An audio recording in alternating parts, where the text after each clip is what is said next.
Bom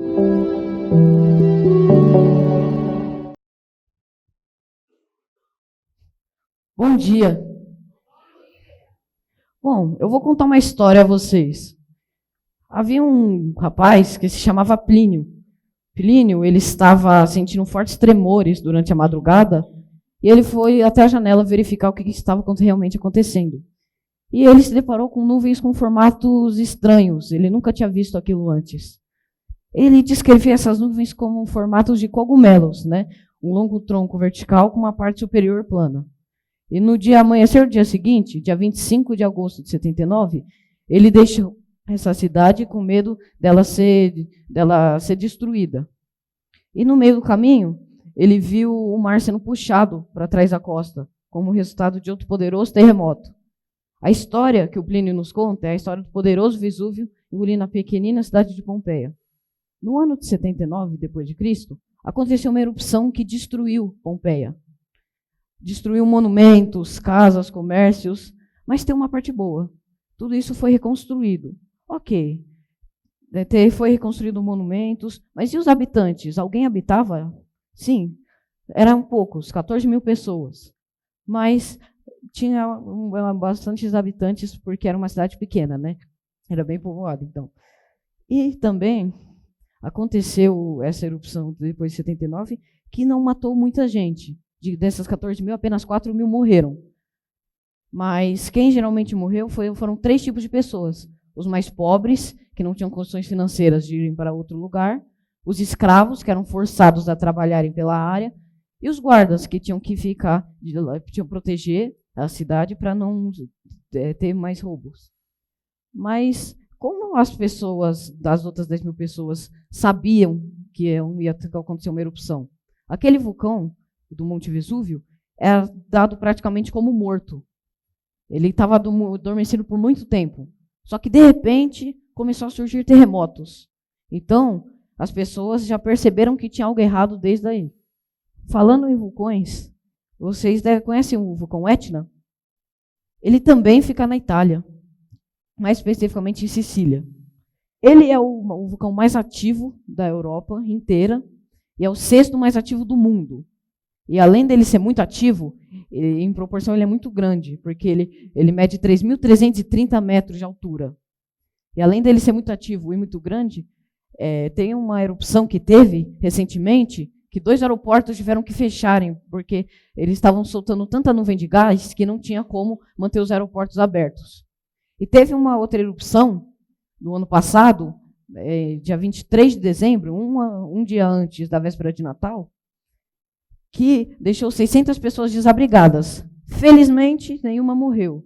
Só que elas ficaram muito feridas e desabrigadas. Vocês sabiam que em 1883 aconteceu uma erupção de vulcão que mudou o mundo?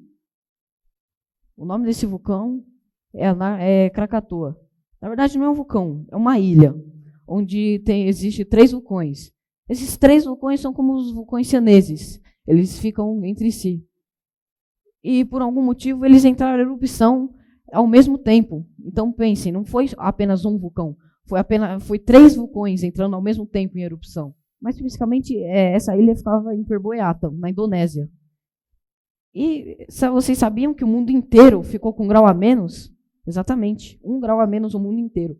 E parte do oriental, principalmente Índia, Austrália, Indonésia, ficaram sem dia por 1 ano e meio, equivalente a 18 meses. Então pensem, vocês ficarem 18 meses sem dia e ficar 1 grau a menos. Ou seja, foi muito forte essa erupção.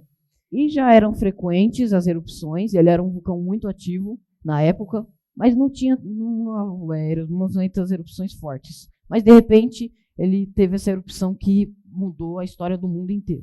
E a ilha explodiu, foi extinta, e surgiu um novo vulcão, que é o Anak Krakatoa, que traduzindo é a criança de Krakatoa, porque ele está ainda em fase de crescimento, ele apresenta 324 metros de altura e está localizado em Lampung, que também fica na Indonésia. E tem uma erupção dele no ano passado que matou 400 pessoas, porque como ele fica no meio do mar, ele provocou um tsunami e matou 400 pessoas. Foi uma erupção leve comparada do pai, que matou mais de 36 mil pessoas, ficando apenas atrás do Monte Tambora, que matou 100 mil pessoas. Mas esse vulcão, cientistas apontam que, se o pai causou estrago, ele pode causar o triplo de estrago. Então pensem, se os ruídos do Krakatoa chegaram as pessoas chegaram a ouvir o ruído de 5 mil quilômetros de distância, imagina esse, quando crescer. Pode causar um estrago enorme. Então os cientistas têm que ficar atentos com esse vulcão, porque cientistas também apontam que ele pode ser o fim do mundo. Claro, não tem como prevenir esse vulcão, por ser um fenômeno natural. Só que as pessoas precisam se preparar, principalmente os cientistas, estudar bastante sobre esse vulcão. Bem, talvez eu esteja falando sobre vulcões, você já ouviu um nome, mas não sabe realmente o que é. Na verdade, os vulcões, eles são uma estrutura geológica que é criada quando os magmas, os gases e as partículas quentes, como cinzas vulcânicas, escapam para a Terra. E quando é formado, você pode ver que ele tem a presença de crateras, de cone, 2 chaminés, a normal e a secundária, e uma câmara magmática embaixo. E quando ele entra em erupção, ele solta essa nuvem de cinza, de gases, que foi o problema que aconteceu no Krakatoa, por exemplo, que soltou isso em excesso. Bom, mesmo o vulcão causando tanta destruição, matando pessoas, ele pode contribuir por lindas paisagens que conhecemos. E, além disso, ele também pode contribuir para um estudo científico. Vocês sabiam que vocês conseguem descobrir quantos anos tem a Terra através dos vulcões? Mas, obviamente, eu não vou olhar o vulcão e saber realmente quantos anos tem a Terra.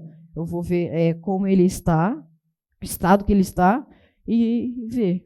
Só que, na verdade, ele pode descobrir a idade da Terra.